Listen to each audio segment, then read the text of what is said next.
من المسجد الحرام إلى المسجد الأقصى الذي باركنا حوله لنريه من آياتنا إنه هو السميع البصير.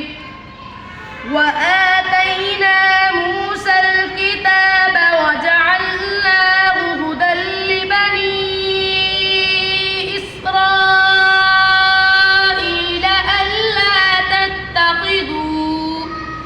ألا تتخذوا من دوني وكيلا ذرية من حملنا مع نوح إنه كان عبدا شكورا.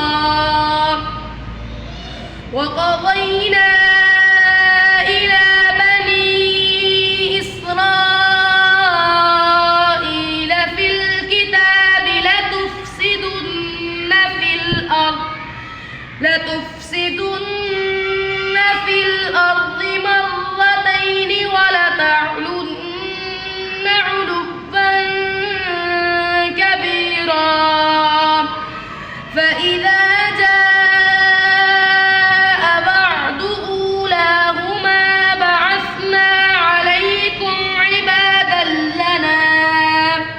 عبادا لنا أولي بأس شديد فجاسوا خلال الديار وكان وعدا مفعولا.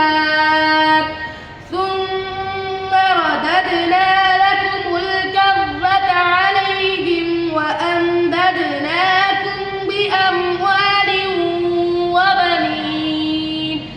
بأموال وبنين وجعلناكم أكثر نفيرا. إن أحسنتم لأنفسكم وإن أسأتم فلها. فإذا جاء بعد الآخرة ليسوءوا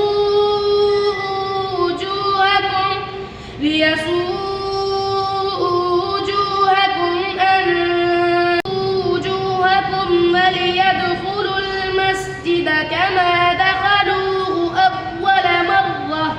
أول مرة وليتبروا ما علوا تتبيرا. تتبيرا क्या होता है? تتبيرا.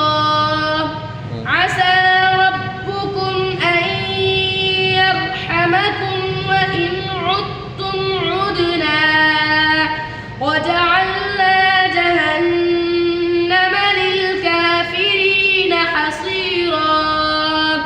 إن هذا القرآن يهدي للتي هي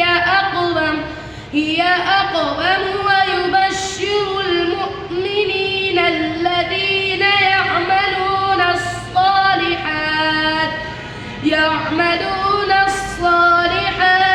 أن لهم أجرا كبيرا.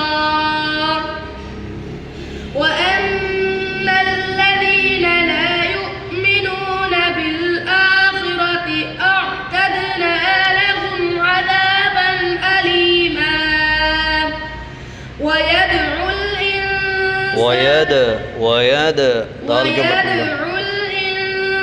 الإنسان بالشر دعاءه بالخير وكان الإنسان عجولا.